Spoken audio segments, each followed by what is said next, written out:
Yeah, I'm so excited to be sitting here with the beautiful Dr. Kiltz, and who's just the most unbelievable man and so generous with his time. So I'm really grateful to be able to share some knowledge with everyone here in Australia. For those who don't know Dr. Kiltz, this is his incredible book. Dr. Kiltz is the founder of CYN Fertility Clinic in New York, which is, probably well recognized as being one of the most incredible fertility facilities worldwide. Since this book, probably supporting more than 20,000 women to fall pregnant since this was released. But can you, Dr. Kiltz, just give us a little idea about your background and who you are a little bit better than I can, obviously? Well, thank you. You did a great job. I'm a fertility specialist and I own and run CNY fertility centers in America, although we see clients from all over the world. We are the most affordable in America. We also integrate Eastern and Western medicine together, acupuncture, massage, meditation, prayer, light therapy, and things like that. But we do all the Western treatments when it comes to IVF and IUI and reproductive immunology. We incorporate nutrition, which I think is real important. And I'm from Los Angeles, America. I live in upstate New York and also Sarasota, Florida. And I'm a full-time practicing doc. Plus, I love writing and blogging and sharing and sometimes going out on a limb and debating a vegan with Simon Hill, who's another good guy, but shares some different ideas. But, whether you're a vegan, vegetarian, Mediterranean, or a carnivorian, I take care of everyone, honor each and every person's belief in spirit, God, or nutrition, or whatever their fundamental social cultural experiences are. We're here to take care of them. So I'm really grateful to you for inviting me, so we can learn from each other Yeah. and share ideas around the globe. So for those that don't know me, so my name's Danae. I work as a full-time specialised birth doula here in Sydney, Australia. I'm getting close to supporting up to around 600 families for birth. Predominantly now I like to work with women who already know that they really want to achieve physiological birth. Certainly I support all women, and again, like you, all intentions. But that's where my skill set is most utilised, particularly with the optimal maternal positioning. So my specialty is supporting women to change the environment in their body to help their baby move into more optimal positions so that they can have home births or avoid caesarean section or interventions, further cascading interventions in birth, predominantly medicalised, I guess. I also work as a pregnancy yoga teacher, and have recently thrown myself down the rabbit hole in the last 2 years, looking at nutrition, because I saw so much outcome related birth from nutrition, from metabolic function. And so that's why I started to reach out to these incredible people like you, Dr. Kiltz, because I wanted to further understand why is it that I see so much of nutrition and peak health play, and of course, play into birth outcome, particularly women that really want to achieve that outcome. How can we best support them to achieve that through metabolic function and cellular function? So yeah, we had a bunch of questions that we started to look through together over the last sort of couple of weeks, and that's now exploded into so many things. So I guess to start with, for someone that's, potentially just walking in, if we look at metabolic milestones, I kind of see it where you can kind of get away with doing all these kinds of things with your food and with your lifestyle until we reach these checkpoints, if you will, in life, where you are thrown into your body and looking at how your body is performing. And I guess those things, for women is like puberty and then fertility, and as well for men. But what happens with a woman that walks into your clinic for the first time I mean, at what point do you start to raise, metabolic function? Well,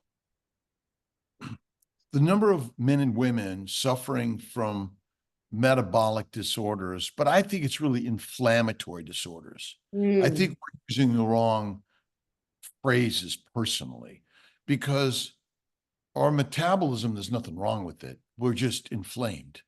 We're inflamed because we're exposed to things in our environment we're not supposed to be exposed to as much as we are.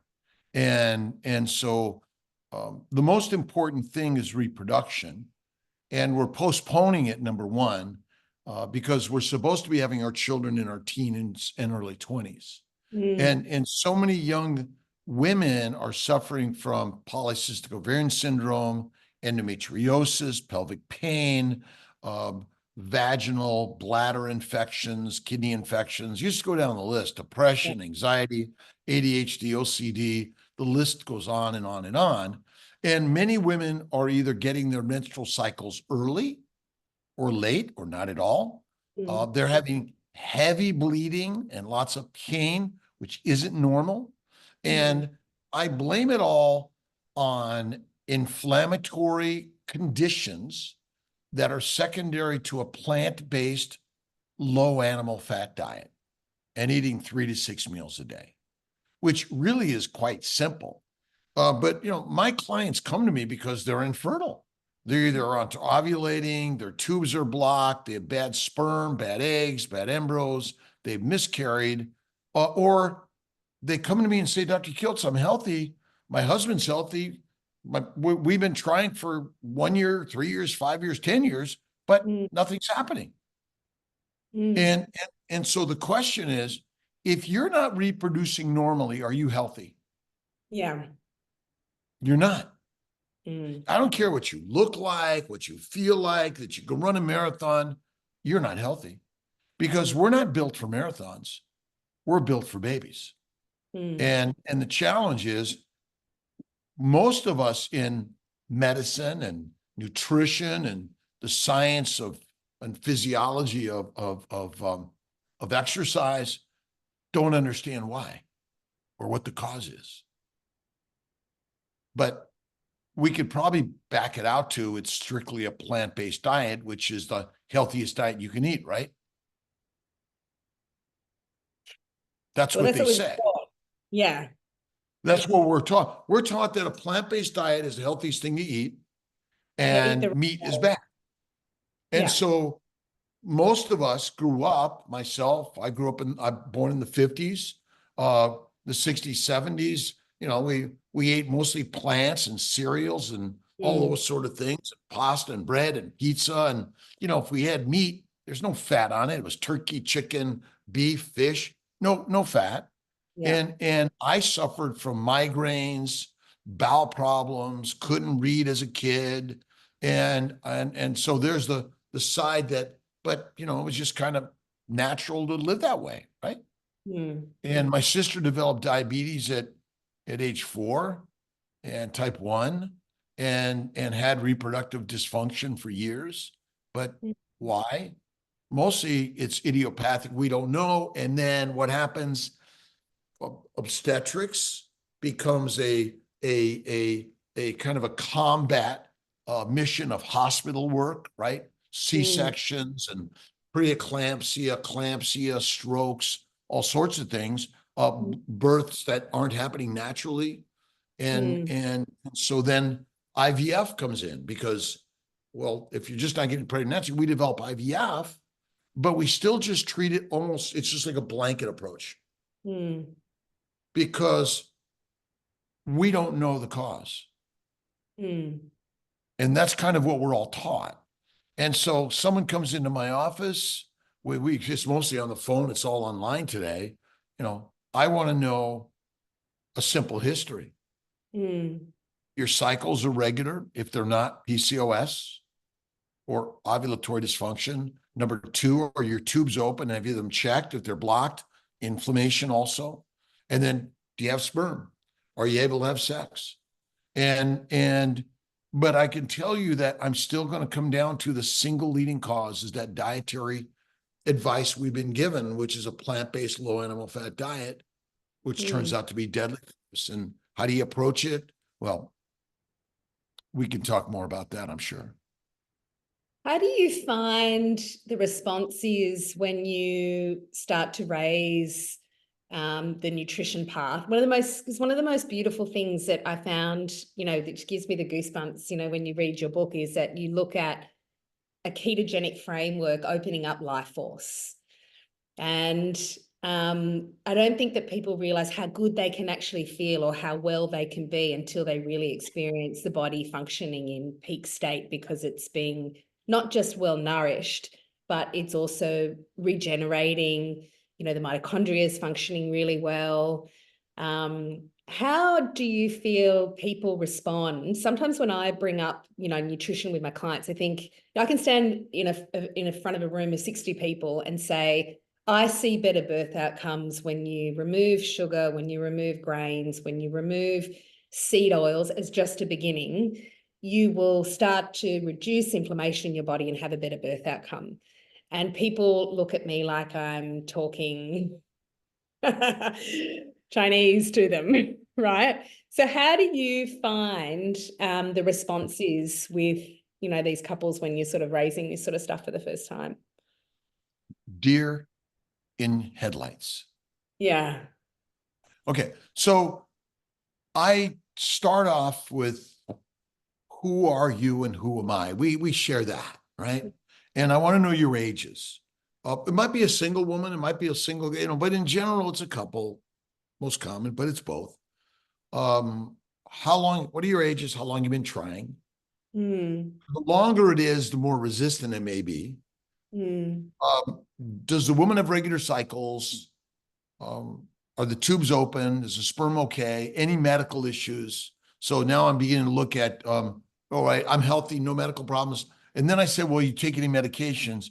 I take anti-anxiety meds. I take GERD meds. I take migraine meds. And I take thyroid meds. But you told me you have no medical problems, but you're on all these meds. So now I back up and say, okay, you have thyroid disease, you have systemic and cerebral inflammation from that causes dementia, depression, anxiety, and GERD is caused by the plants that ferment in our gut. So now I've gone through most of that. I want to know their surgeries. And then I always ask them what their height and weight is. That's going to give me a little bit of insight as to a little bit, we're going to call it metabolic health, but I don't think of it's quite as simple as that. Then I want to know, well, what do you eat? What's your diet? And they usually say healthy, organic, clean, balanced. What does that tell you about what they ate? Nothing. Yeah. Okay. So now I ask, okay, do you eat fruits and vegetables? Yes, yes, yes, yes, yes. Seeds and nuts. Yes, yes, yes. Do you eat almond milk, oat milk, coconut milk? And so now I go through these things, and then I wait to see whether or not there's silence. Because then I'm like, well, do you know what you want to do or what your questions are? And, I want to go right to IVF. I want to do this or that, or I don't know. And then I start talking about inflammation. And with that, I begin to introduce why diet is the single reason why we're all inflamed and sick. And today I talked to a couple. The guy was like, wow, I've never heard this. This is amazing. Other people, Dr. Kiltz, I don't want to talk about diet. I eat healthy, so I get the spectrum of everything. Yeah. But I do say, I will not talk about diet one bit, but my job as your consultant is to give you information. Now you decide what to do with it. You don't have to do my diet or any diet. You don't have to lose weight. I don't care ever. But I'm just here to give you ideas that maybe you've never been exposed to. And so I would say most people begin to open up to that conversation. I work for you. I'm your consultant. I'm going to give you a list of things you could do, but it's not my body, it's your body. And then we go down the list, mark them all off, and you tell me what you would like me to do and how I can help you. And I think as we're talking more and more about this, I think almost everyone's heard keto. I'm Mm, hearing more and more people have heard carnivore. It's either, oh my husband's doing it, or my friend's been doing it, or like, I've been thinking about it, or Dr. Kiltz, we saw you a year ago and we started doing it. And so I'm inspired by the world and mm, social media, what you're doing and what I'm doing and what so many people are doing, to offer ideas and advice for everybody, no matter their gender, size, shape, age, weight, their schooling, their education, right? Everyone is as knowledgeable as anyone else, or is capable of absorbing the knowledge and then experimenting with it themselves. mm, And in OB, I talked to a patient today that had preeclampsia, HELP syndrome, which is hypertension in pregnancy, can be deadly for the baby and the mom. mm. And plenty of women and babies die of this probably around the country still today. Yeah. But I'm convinced that a plant-based diet and low animal fat is the cause of preeclampsia and every disease we're talking about. Mm. Yeah. So more and more people are opening up to it Yeah. as we talk more and more and more about it. Yeah. And obviously, there's ranges of susceptibility. I mean, some people, like I call it the Keith Richards syndrome, where you've got these rockers or you've got people that it doesn't matter how much they belt themselves around, they seem to be able to scrape through and have just them walk in, birth their baby, walk out, or they can fall pregnant or all that sort of thing until eventually it catches up with them. But I do find that predominantly more so, it's the people that sit in that mid-range where this stuff does catch up with them. And it does present, at times where we want to be in peak performance, like fertility through the pregnancy, how we want the birth to come in postpartum, when you start to look at, how many women fall into postpartum depletion, that Yeah, this stuff huge. is really, really important. Well, so 10% of smokers get lung cancer, Mm, but they all get something. yeah. And so people who drink, smoke, inject, and do things that are harmful, some people get away without the things, same things that others did. We don't know why. Yeah. And and measuring your DNA ain't enough to prove whether you're going to get it or not. I'm sorry. Mm. But smoking heroin and opium is probably not a good idea in general. And the American College of OBGYN, by the way, wrote an article last 2 years ago that a healthy diet was plant-based, Mediterranean, no red meat, and red wine. Oh, So we know that the advice that we're getting from our experts is questionable, in my opinion. It can be yeah. a lot of propaganda, in my opinion. But, that's the standard that people listen to. And we've listened to it so much that wine is okay. A little bit of beer is okay, right? Or a Mm, glass a day is okay. Two for men, one for women. But we know it's not. But to mm, explain why one person gets it, we just don't know those answers enough. But yeah. when you're in control of what goes in here and in here, Yeah. that's the part that I think we're really teaching each other around the globe. What did Mm, you experience with your clients? What did your clients experience, and how can they share that yeah. online? Because we're storytellers. Yeah. The story is more powerful than a scientific journal any day of the week. Yeah. That really stuck with me when we had our chat last week, was just how important the storytelling is. Because when I was thinking, how do I look at getting research around birth outcome and there are so many moving parts to that and so many variables. There's no way you could get a really good quality, large study that looked at this. And Well, so important for us to have these stories that we can share with, consistent, ongoing, similar outcomes, and being able to have that sort of predictive measure around, well, if I do these things now, it will, relate to a better birth outcome.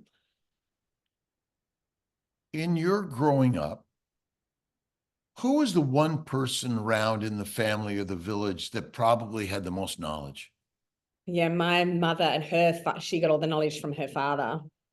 Right, but it's your mother, Yeah, her mother, father, grandfather. It's stories passed down. yeah, You see, we've actually bastardized the scientific stories mm, because we've industrialized it and made it that here are the rules. If you mm, don't follow these rules, you won't get published. You won't be able to share the story. No one wants to hear it. You get chastised. And yeah, so the real story is tell your story. mm, You got one patient tell a story about, or 20 patients. But the problem with studies, right? They're gonna give you sort of the normative values. And if you fall in here, mm, this explains it, but the data is everywhere. mm, Are you an average or are you a point somewhere, but no one can know which one you are? mm, And then we're taught to treat averages, but then we're not using our intelligence to say, there was one patient that was over there, mm, and I got to be cognizant of all of that. And that's the stories of medicine that are gone mm, because it's industrially controlled. It's manipulated by the money in order to sell a product, a drug, or a dissection, and any naysayers are kicked out. mm, And so the Bible is still the most read book in the world.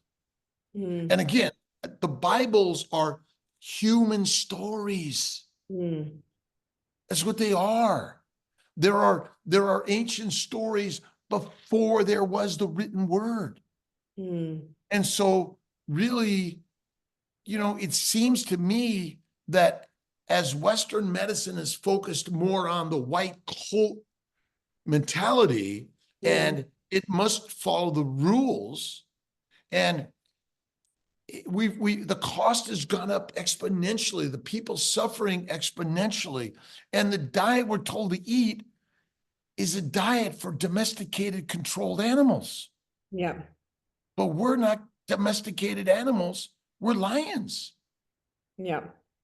It's interesting you bring up the economics because, I look at the way that you practice and your incredible outcomes. And I think, I see the women on the other side of that, right? They reach out to me after they're already pregnant and they've gone through their fertility journey already until we started working with, what we call metabolic therapy.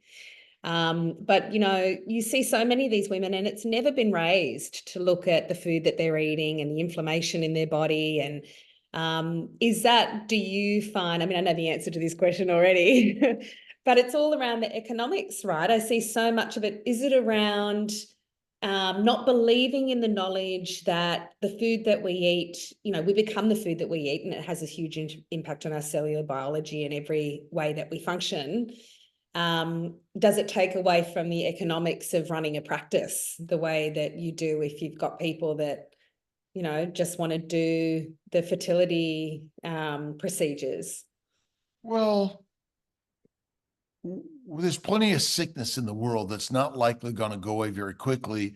I mean, how many people still drink, smoke, inject marijuana, psilocybin, ayahuasca, do all sorts of things? They live a life of risk Mm, that they just fill up the grocery cart with whatever, and we're not thinking mm, because we're just not connecting. And so in my practice, we're busier than ever because around the country and around the globe, the majority of the message is the things that are getting them sick. And mm, so, put me out of business all day long. I got plenty of things I can do. I know how yeah, to, build furniture and do construction and pottery and painting but there's always going to be the need for a doctor. yeah, But it's going to be it may be that I'm doing different things in my career, which I've done changing throughout my career. But mm, I would say that if we can help reduce the chances of diseases, and help people be healthier without the drug, the doctor, the dissection, then that's our real mission and job. I went into medicine after breaking a leg at age 19 and meeting a hippie, cool doctor, thinking, wow, I want to do that. And it wasn't the orthopedic surgeon like in the OR. It was just the doc with his long hair and his, and just putting up an x-ray and talking to patients and setting the bones and those sort of things, that touching people. That's what I wanted to do. And that's what I do today in my practice. I love it. I mean, I still do surgeries and things like that, but what I really love is this connection with all of us.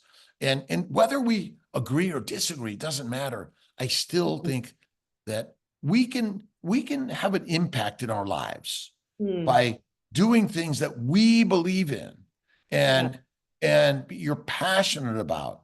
I make plenty of money. I never set out to make a bunch of money. I just, it's just because of what I do and the way I do it, we've been very blessed. But what I love to do is put that money right back into more of what we do to keep the price more affordable, accessibility, and also to share knowledge that you don't ever have to come to me. Because, by the way, plenty of women have said, I get called, someone says, well, my friend got pregnant at 47 by doing carnivore. Can you tell me about it? What do I need to do?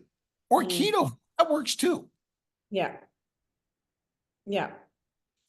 So given that we sort of recognize now how important that is for fertility, of course, then that kind of leads into where my sort of fascination is. I mean, would it be ludicrous to then suggest that, of course, that the body in peak health, which led to the fertility, would then play out in birth? So I'm looking at, the removal of inflammation, the endocrine system functioning really well for the peak hormonal event, a physical event of, the birth. I mean, of course, putting those two together makes perfect sense. What happens to a car that's exposed to a lot of elements and dust and dirt and heat and cold? What happens to the timing belt, the tubes and the pipes and the seats and all the plastics and things? They break down over time. And so we're like a Ferrari. We break down over time. And the other thing is that plants are highly antigenic. You know of no one that's allergic to ribeye steak, but seeds, nuts, fruits, vegetables. My daughter's allergic to bananas and avocados. Plenty of people to peanuts or peaches, all sorts of things. Right? And so I'm not sure I'm getting this question right, but it's about reproduction, but it's then about the most important part is being able to deliver that healthy child. Is that all the things that cause all other illnesses will affect the Ferrari's strength and its ability for the muscles and the nerves to work properly, all the hormones and the connections to work properly. That uterus is a beautiful muscle that's damaged by plant sugars, plant antigens, plant chemicals, and the fermentation of the plants in the gut, which go out the rectum and anus. Those bugs go right into the vagina, cervix, uterus, tubes, and pelvis. So we're auto colonizing our reproductive system with the microbes in the gut that are not your friend. They want to take you down. Yeah. But you've labeled them as your friends, good bacteria and bad bacteria, which is bogus, in my opinion. And so, yes, if you can get the healthiest reproductive body before pregnancy, the lowest inflammation as possible, you improve not only your ability to get pregnant, stay pregnant, but deliver that baby healthily. Now, I was in Wyoming this summer visiting a meetup over ranching and great meat, regeneratively grown. And I was talking to one of the ranchers and I said, well, how often does a cow need to deliver by C-section? Never. How often do you need to call the vet in to help assist it? Never. Because the proper diet for that cow on the grass is grass. Mm. The proper diet for an ancient human is raw fatty meat. Mm. And that's not what you eat. No. And so if we can reduce the inflammation in the gut, we'll then reduce the inflammation and damage in the rest of the body. You will strengthen the vagina, the pelvis, the uterine muscles, the cervical muscles. They're all breaking down, and incompetent cervix is on the rise because of fermentation in the colon. What does fermentation in the colon do? Heats up the colon, which heats up the tissue. What does heat do to elastic tissues? Breaks them down. Okay. And then alcohol is made in the colon, methane gas. What does that do? It's neurotoxic. Do nerves innervate the muscles? Yes, they do. Do muscles get damaged without nerves being damaged? Yes, they can. ALS, MS, Huntington's, Parkinson's. These are all plant-based low animal fat diseases. And PIH, gestational diabetes.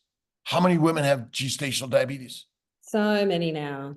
So many. So many. What causes diabetes? Plant-based low animal fat diet, and that's all it is. It's all it is. It is the most amazing concept ever in your life. It's so simple. And do you know, it's so interesting. I'm so glad. I feel like we're getting right into the nitty gritty now, right? Because it's so good that you bring up the plants, because so many people think, okay, I'm going to clean up my diet. It just means stop eating junk food, right? But it's so much more than that.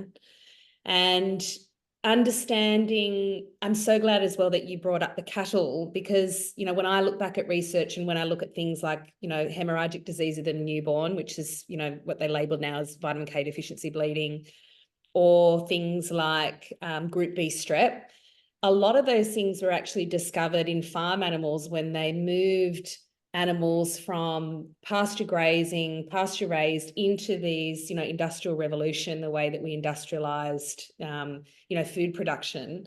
And when they moved those animals from their species appropriate diet into grain-fed, corn-fed, high sugar, high processed diets, that changed the microbiome in their body, more susceptible to pathogens and infections. So then we bring, you know, antibiotics into that picture. And that's when they started to see things like mastitis, the group B strep infections, vitamin K deficiency. And then they were able to link that into, well, it's now discovered in humans. And so I think looking back into that framework, and you even said the other week, you know, they're looking at research around how those things are affecting animals, because that's where the money is made in the production, where of course it's in, you know, causing sickness and illness in those animals when they're not eating species appropriate diet. But why aren't we looking at that in terms of, well, human beings have done the same thing. We've moved ourselves inside, disconnected from nature, with a species inappropriate diet, which is in fact not just junk food, but, you know, the grains, the seeds, even genetically modified plants, which a lot of people don't actually understand, that, you know, the plants store, you know, they've got defense chemicals and store all their energy as carbohydrate. So that's a huge sugar inflammatory environment for the body. So I think that the raising the concept of plants being potentially species inappropriate for us is a big for people when they've been encouraged for such a long time, as you said before, low fat, heaps of fruits and vegetables, all the cereals. I mean, you see people with granola on their bench thinking that's healthy, or eating a big bowl of porridge thinking that's healthy.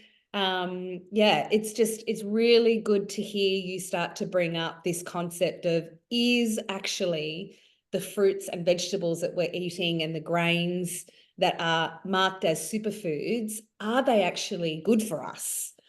So yeah, thanks for bringing that up. Well, So I guess the question is, what is junk food? Yeah. What is it? Well, it's different for everyone, I think, you know, like, Well, is pizza junk food? Is a hamburger junk food? mm, well, depends how you make it. Well, maybe so, but I think that what's all food made from? Mm, Mostly plants or animals, correct? yeah. So when you eat raw meat, raw plants, and you put it in your gut, Mm, and then it becomes juicy and broken down. And if you took it out of your stomach or your intestines and put it in a bowl, would you say that's junk food?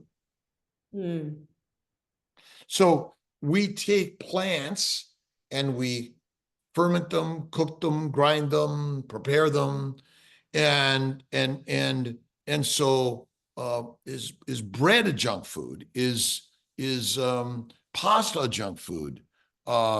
It's such a definition that is just like, someone would say to me a ribeye steak is junk and not good for me, right?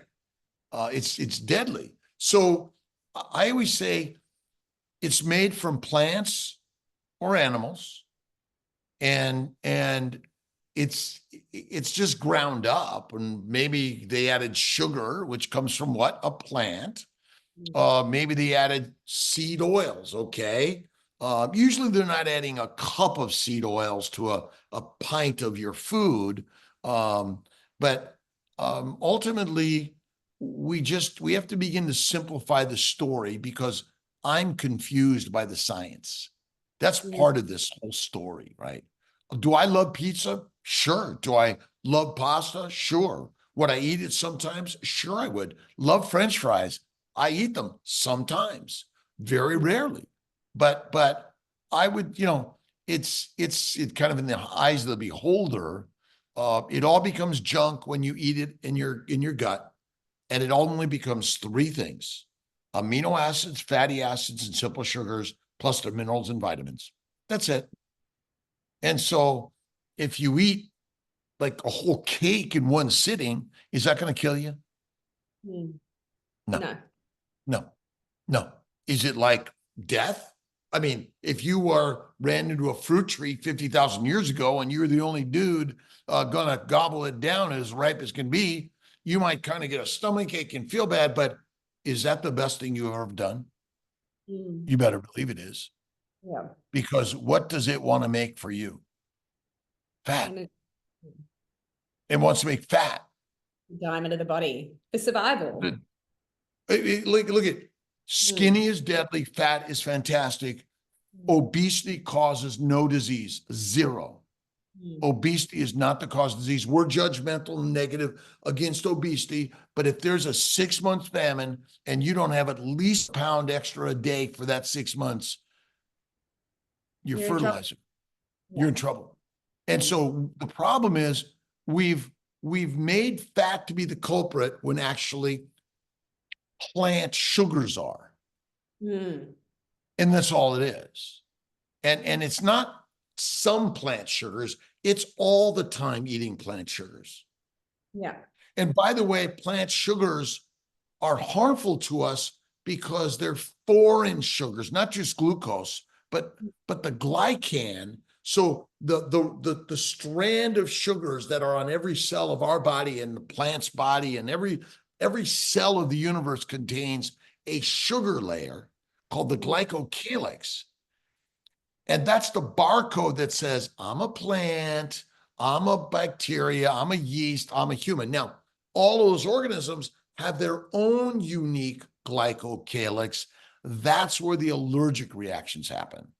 mm, And when you read about glycobiology and you go like, no one's ever said anything about this because it's the reason we're all dumbfounded and can't understand things because nobody knows anything about the glycocalyx. So, what was the question?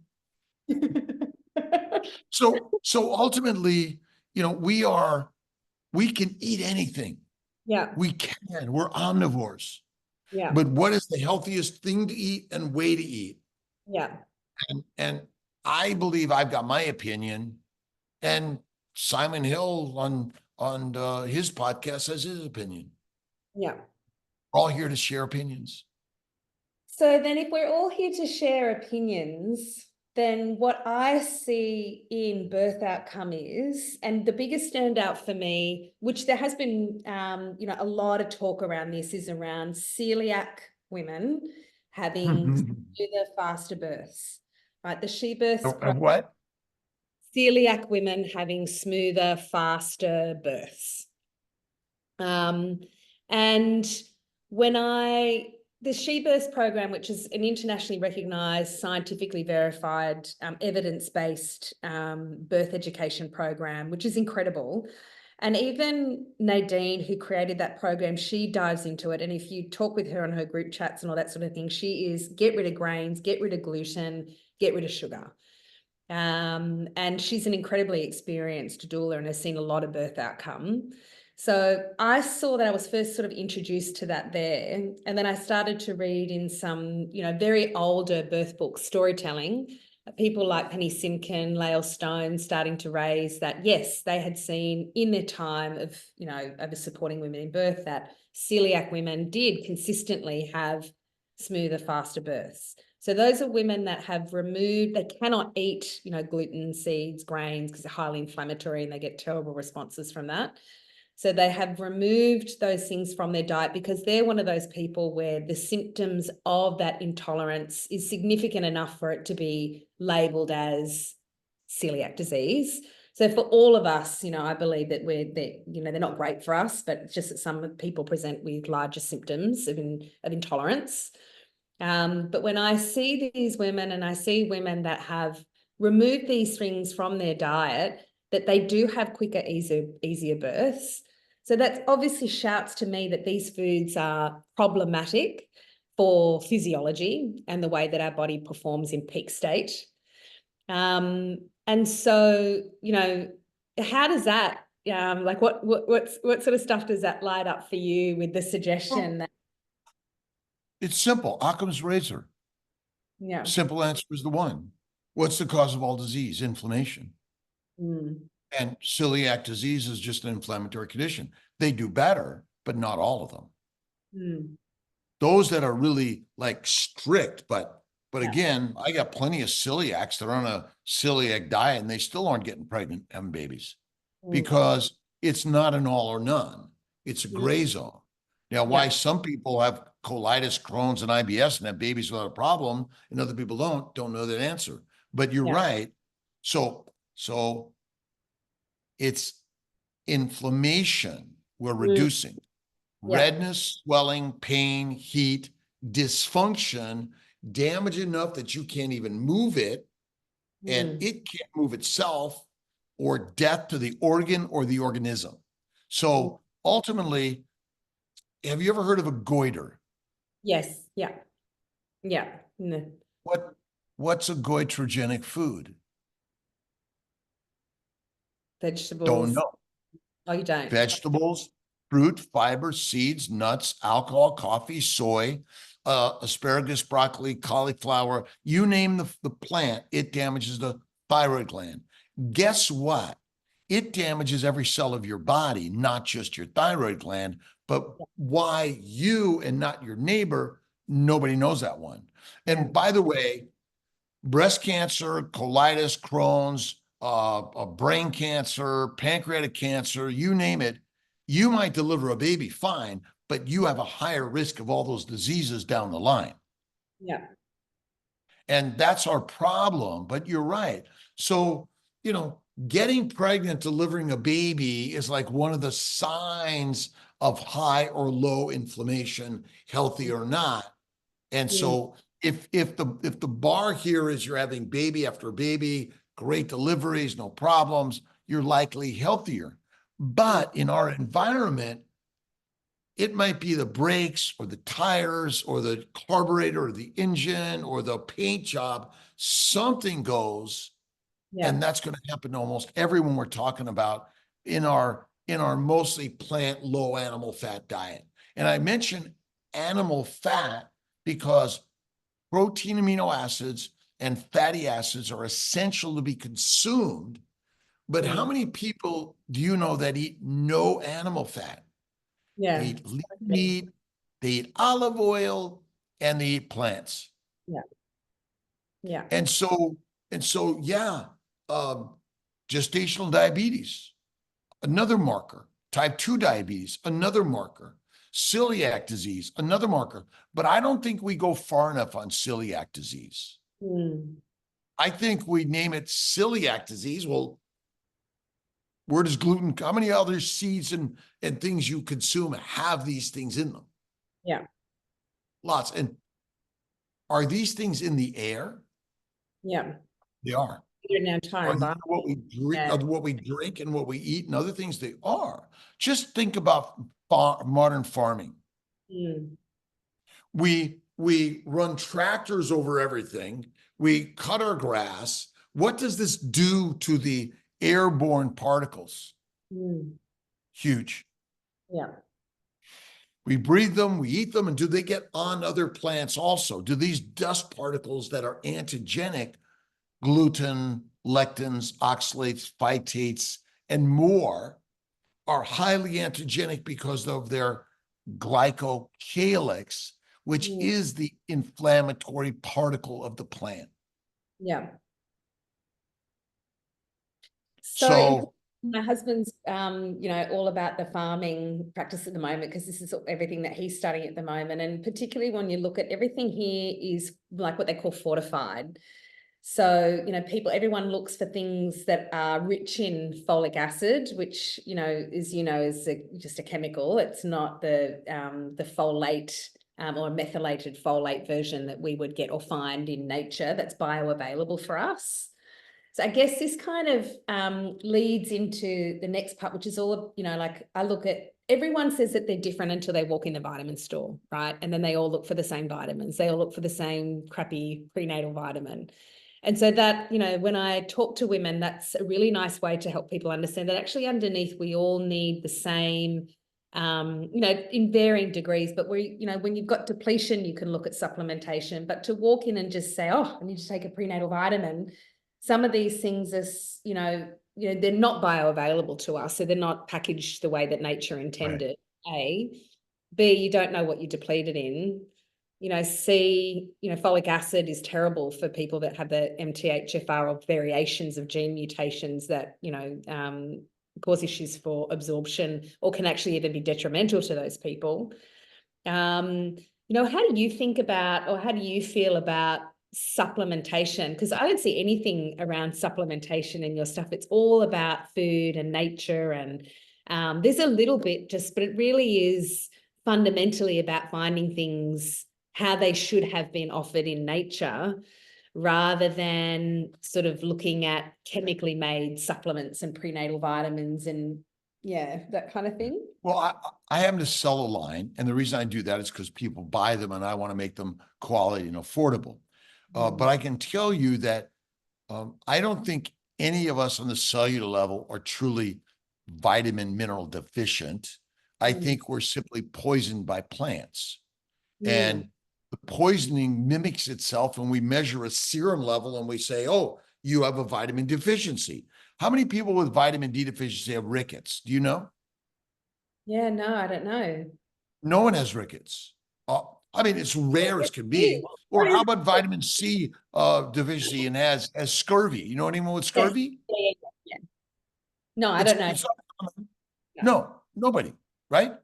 And so in fact, it's like insurance. We're hedging our bet. Take this, you'll be fine. When probably it's not so true, but we take them just in case. And I kind of say, well, listen, I mean, you have to take folic, let's just say you have to take folate, folic acid, some supplement in order to reduce the risk of spina bifida, right? Of neural tube defects. Well, is it 100% preventative? And again, is taking that supplement enough? Is there something else causing it? I really think you're right.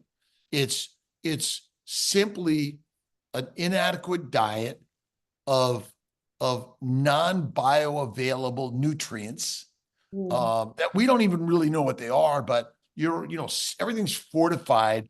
And is in post-war, there was a push to feed the world, and we didn't understand what we were doing.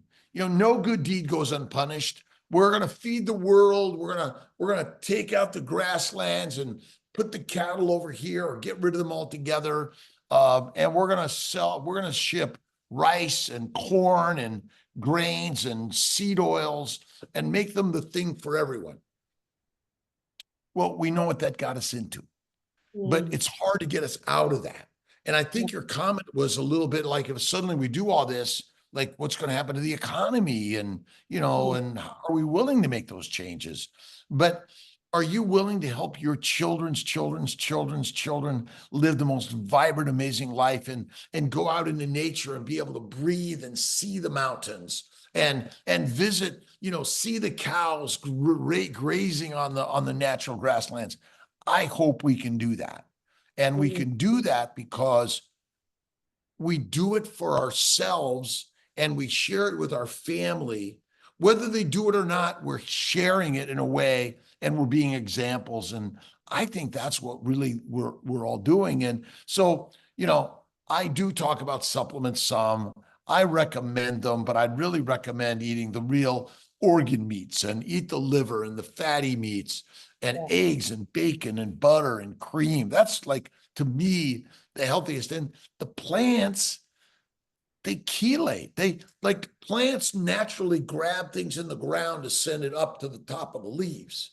But we, and, you know, other animals, we can grab them and eat them. The plant chelates them. So when you eat the plant, it's going to grab onto that stuff in your gut. And it's going to say, "Ooh, I got this. I'm going to take it right out with your waste, and I'm going to become the fertilizer. You're going to be my fertilizer for the seeds I carry, and all the nutrients I've taken from you." Listen, bacteria, yeast, and viruses, are they there to reproduce on you, or are they there to say, let's make this person healthy? They're there to cause a problem. They're there to reproduce, you know. Yeah, and so what's the plant? Plant's a live organism. It's like looking around the universe. It's got more DNA. It's more smarts than you are. It controls us, if you think about it.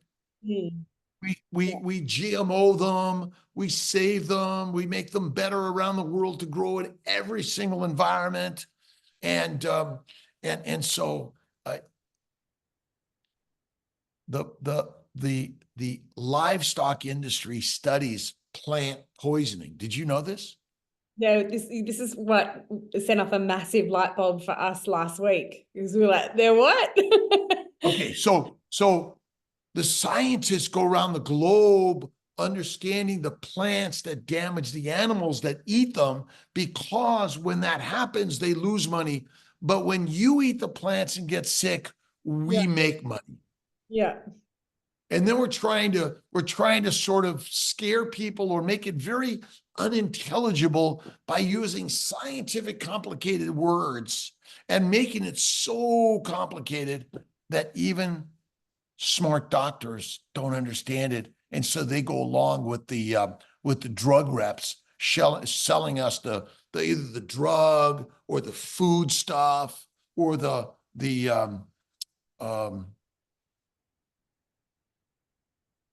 what is the word I'm thinking? It'll come to me, right? It's just, they're selling us drugs, and it's just, you know, a snake oil. And I don't personally think seed oils are the killers of us. I think it's all the plants. Just go right to the plants and low-fat diet. That's all it is. The low-fat one is a massive one, because I think so many women, we've been taught that eating fat makes you fat, right? And it's actually, it's not that at all. It's the sugar. It's the sugar that's the problem. I guess this kind of leads perfectly, Dr. Kiltz, into sort of women that I see that are looking at this for the first time. They're having this, you know, we push them down the rabbit hole, right? And they wake up and they go, wow, okay, I need to make some changes here. So many of them then question, is it safe? And because I think part of that is, the other stream of that is, they go, maybe they've been diagnosed with gestational diabetes, and the hospitals, as you know, are, so far behind evidence-based practice. And like we talked about, like, what is evidence-based practice now, when science is so skewed? And they get these diet plans that tell them, have Wheat Bix for breakfast, cereal, because they need carbohydrates to grow their baby. Or to have, things like, make sure that you're eating enough meals every day. So your 3 meals and your 5 snacks, and make sure you've got enough carbs to get you through the day. And then these women come to me, or midwives send these women to me and say, look, Danae, this woman's trying to birth in the birth center, or she really wants to have a home birth. Can you please help her with her nutrition? Because the hospital are saying, keep your carbs up, right? So then I say to them, right, we're on an animal-based diet, we're eating eggs, we're eating meat fat, we're cutting out all these carbohydrates, as fewer plants as possible. And they're saying to me, is that safe? And so that's my question to you, is making sure, I guess, to hear from you that it absolutely is safe for women to do that. In fact, it's preferable for the body, because so much of what we see is around nutrition for the mother and to grow the baby, and all the morphology that goes with that. Well, actually, a huge part of that is not just the nutrition for the mother and the baby, but also to make sure that the birth goes well, and so that mother's body is in peak state. So I guess after that little rant, the overarching kind of question is around, is it safe for women to go from a high carbohydrate, high processed diet into saying we are now diving deep into animal fats, lots of eggs, lots of fat on your meat, lots of steak. Yeah. Is that safe? So is it good to get off tobacco, alcohol, and heroin right away and eat a healthy diet? Like, yeah. And I'm just going to put this list up one quick time because I found it, which is the list of goitrogenic foods. These are healthy foods that cause known goiters. Goiter and thyroid disease is on the rise. It's happening more and more. It's probably the most common disease that we're all suffering from. And so, what about eating like this causes what disease? Zero. And when we start talking about saturated fats and unsaturated fats and polyunsaturated fats and LDL, HDL, VLDL, and little b and big B and all this stuff, I'm confused. But I can tell you, 50,000 years ago, you ate the lamb, you ate the goat.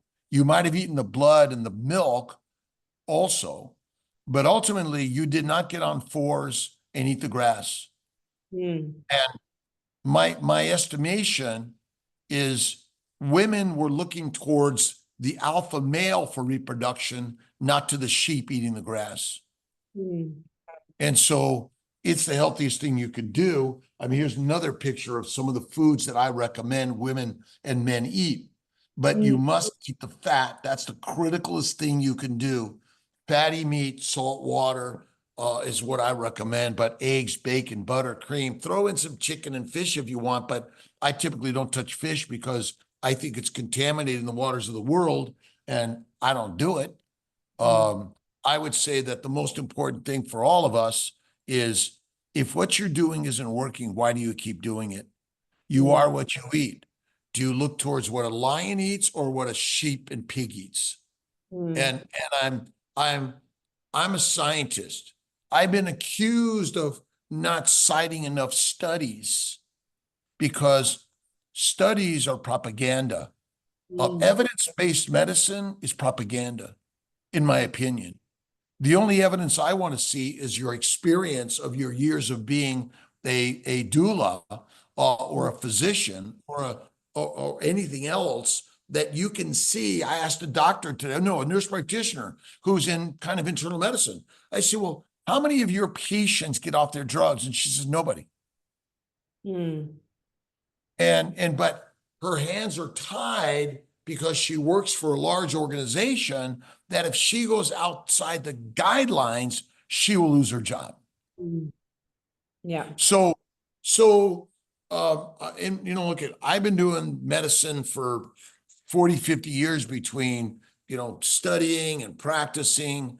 And of everything I've ever learned in science and medicine, this is a game changer.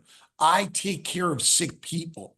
I've seen that a plant-based diet, there you go, causes all these diseases and more. And that a strictly animal-based diet, fatty meat, heals. What we have not been able to do without a expensive drug. Mm. And don't believe me, start getting on some of these tribes and meetups and at groups around the globe that are evolving in every religious organization, every social economic. It's you. I'm doing it for myself, and I'm energized to share it with people around the globe that you don't look at. Doctors and medicine is really valuable, right? And I'm sure a rocket ship that goes to Mars is really valuable, but I'm not getting on it. I believe that we need to get back to our truly ancient past. Our archaeologic scientists seem to identify the fact that we likely ate a lot of raw meat for a long time. And my story is we came out of the trees, not to eat the grass, but to eat the grass eaters. We are lions and wolves that are pack hunters. And we learned, we invented spears and stone tools, and eating the meat built our brain even bigger, which left behind the grass eaters. But now when you become a grass eater as a lion, you become a domesticated sheep, weak and meek, and you'll do anything for the masters in order to get your allotment of porridge, which essentially is a little bit of opium in it that makes you feel good. And you will come back for it time and time and time and time again. It's hard to break that. But I believe through people like yourself and others that we're symbols of a change. We're even willing to get up and talk to a group of people that basically say, you know what you're talking about. I work in that environment. But what I've learned in life is a game changer, and I hope you will continue to do what you're doing, because the number one thing that matters for all of us is reproduction, making babies, delivering healthy babies in a soothing, quiet, lovely, beautiful environment that is going to instill more of that for our brothers and sisters around the globe. We don't, it's an inner city and outer city and all over the world. Doesn't matter. We need to be doing it. It's so beautiful because we went to see Dr. Anthony Chafee speak when he was here in Sydney. And he is just also the most incredible man and spreading the message just as you are. And, he really went through everyone, and it was such a light bulb moment. We could see for everyone in the room was all around, thinking about yourself in a primal framework and what would we have done as primal humans. And he said we would have saved the fattiest bits of meat and the fattiest parts of the animal for the pregnant mother, because they knew that that was the most important to enrich her body and to grow the baby, so that the essence of the nutrition was in the fats. That they had very limited access to anything seasonal that was in their environment, if at all. And there was none of this genetically modified, fruits and an abundance of eating the rainbow, and grains were really part of the Industrial Revolution to feed, the slaves and the poor. And looking at, different ways to, I guess, the framework and the ideas around what we feed, what's the most important diet for a pregnant woman or postpartum is, they look at the Ayurvedic framework, which is all plants and sugars and carbohydrates. And it was just so interesting to me to see a room full of people kind of go, oh, what are humans and how did we live? What is our evolutionary biology and our DNA? And look how far we now are from that. And we're seeing the fallout from that in all aspects of human health. And, my focus is obviously with women with birth outcome and postpartum and breastfeeding and all that sort of thing. Yeah. But it's just, I always try to tell my clients, like, think of yourself as a primal woman, and simplify everything and come back to that. It's actually not complicated and it doesn't take a huge amount of extra time. You just have to rethink and re-educate and undo everything that we think we have been told and know, and start again like a human. Well, as our evolution progressed, we realized that we can eat more plants and still thrive. Remember, we were having children in our teens and early 20s, and we lived a long time, but there was a lot of infectious diseases. There was lots probably of death and war, fighting in battles. But the masters who controlled the hunting grounds and the meat realized that if I feed the masses mush, I can control them. And that's where larger civilizations grew out of in order to create a control environment. That's where the plant eaters, the bowl eaters, and this is many religions which propagate a plant-based diet mostly. And I consider myself Christian Catholic in my philosophy.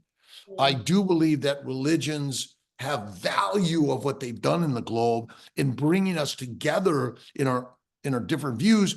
But now it's time for us to step back and re-educate each other on the proper human nutritional science, which, and you're right, the fat. And what is it about adipose tissue? And by the way, raw meat and raw fat is healthier than cooked meat and cooked fat. And raw butter and raw milk is healthier than pasteurized. And Pottinger's cats tells us he studied cats that ate raw meat, raw milk, cooked meat, pasteurized milk, and they were healthier in the raw. We are healthier because when you cook meat and fat, you denature the DNA, you denature the protein molecules, the amino acids, you cook the sugars, you denature them in a way that they are glycating more, or they're oxidating more, or the value of the minerals and vitamins that you want to get out of the food you eat isn't there. Yeah. If that makes any sense. So raw meat is the very best. I always cook my food black and blue or straight raw. And I think I can show you real quick what I had. You were just getting out of your freezer, big bag of fat. Yeah, well, this is what I had for dinner. I don't know how clear it is. It might be a little weird color. Yeah, I saw it earlier today. Yeah, pretty much raw and fat. Yeah. And eat the fat. And pemmican, think of pemmican, for probably hundreds of thousands of years, you chopped up the fat and the meat and made something that you could take on your journey, or you just simply carried the leg or something like that, or the organs. But our methodology is really great in what we've been able to do to feed people around the world. We just have to unlearn and relearn the ancient way, small farms or larger farms that are regenerative, but they invite the people there to see and eat the food that's made as it's meant to be meat produced in this world. And cows, my friend, are the friend of the environment. When they are regeneratively grazing on natural grasslands, and we're not monocropping all of this corn and rice and wheat and things like that, we can do better. And fake meat. Why would anyone want to eat fake meat? Because they're craving meat. They crave meat. And so the domesticated animal that's eating all the plants, that believes in the science, wants meat and will eat fake meat. Do you know, it's so cool that you bring that up, because my husband and I, since we go through carnivore cycles, and we eat, you know, completely ketogenic, but we also go through carnivore cycles. I do it to clean up my my back and inflammation and things like that. But we just notice how our thinking is so clear.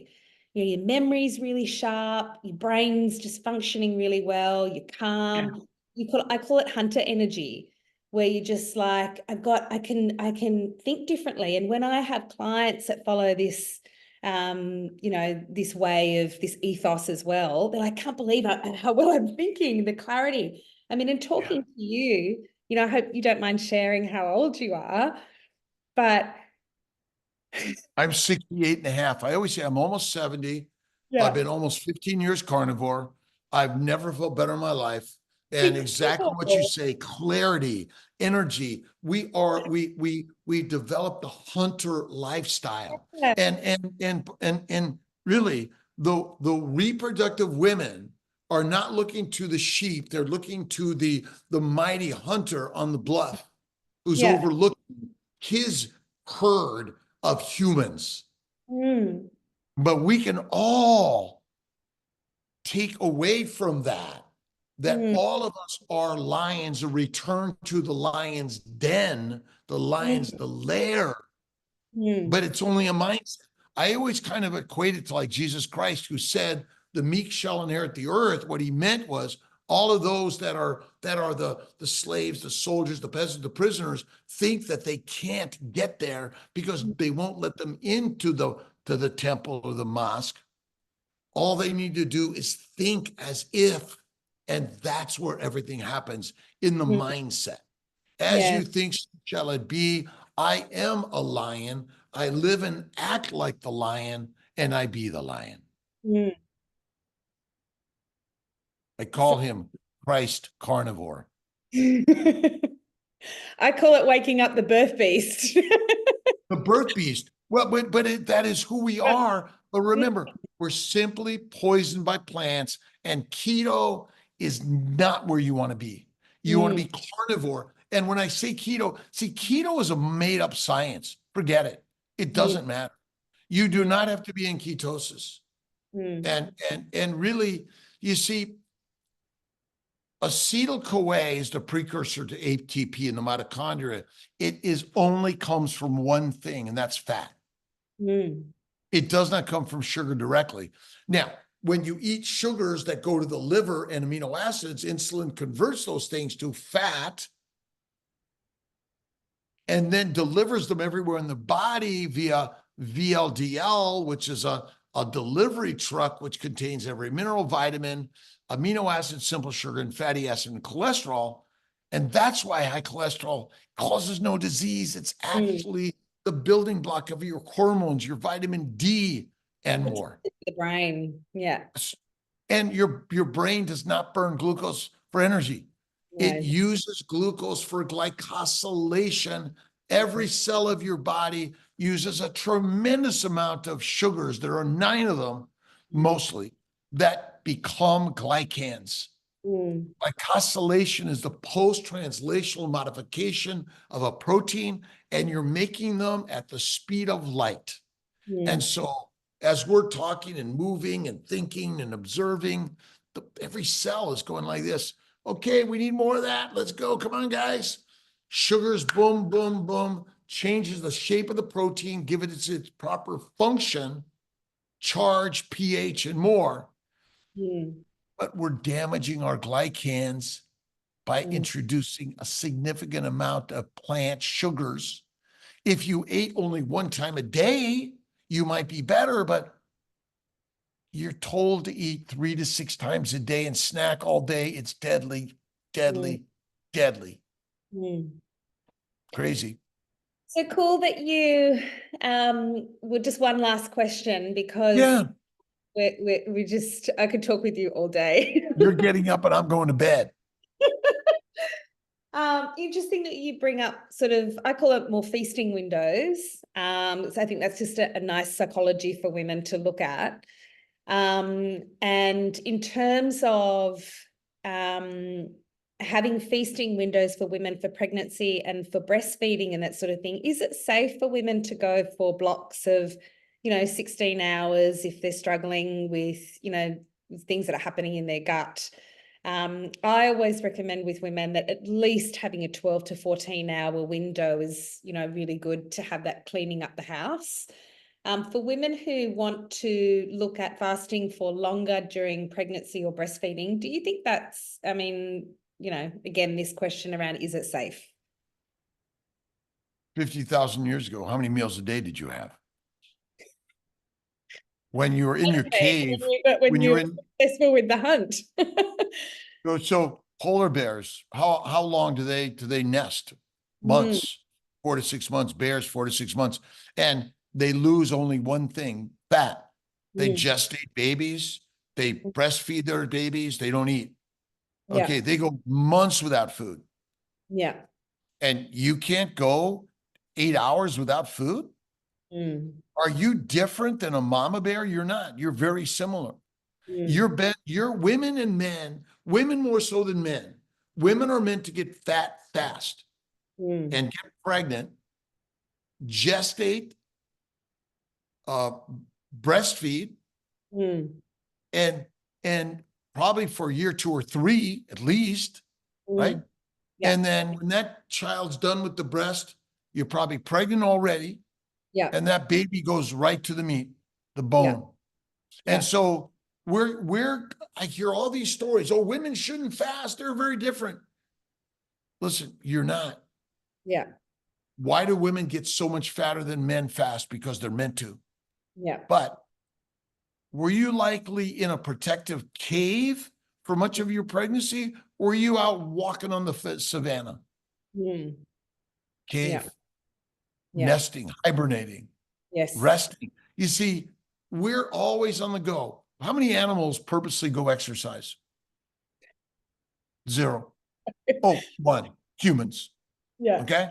So these ideas are radical, but I would say I just got off a 7-day fast. I exercised. I went to work every day. I did nothing different. I've never felt better. I drank only water, not a lot. Yeah, I But I spoke can tell halfway you, through and you were doing great. oh yeah, but I will tell you that that that women that are early in pregnancy with hyperemesis, Mm, what should they do? mm, Fast. No mm, food, because mm, the body's being protective. mm. Do not put that poisonous food in this mouth, because you're going to kill your baby, my baby. Yeah, you're gonna So throw it up. God's saying inside of you, Yeah. you're meant not to eat crackers. Mm, Deadly. If you mm, want to like chew on a bone with some meat and just chew it, but ultimately, what's the fuel for your body? Every mm. mitochondria does not take the food you ate and you send the sugar to the cell. Sugar does not go into a cell and it becomes energy. Do you know this? Mm. It That's doesn't. what you read. Yeah. It must go to the liver, where Mm, in the liver, it must be converted to fat via insulin, or you mm. die. Yeah. And so this is why the fact that we eat so much, the liver cannot convert the amino acids or the sugars to fat fast enough. You have a rise in sugar and amino acid levels. What else goes up? Insulin. Mm, Now, are women getting fat faster? mm. Of course they are, because when insulin goes up, what's insulin's job? It's To to, make fat, yeah. to make fat in the liver. Mm, That's its job. yeah. Okay.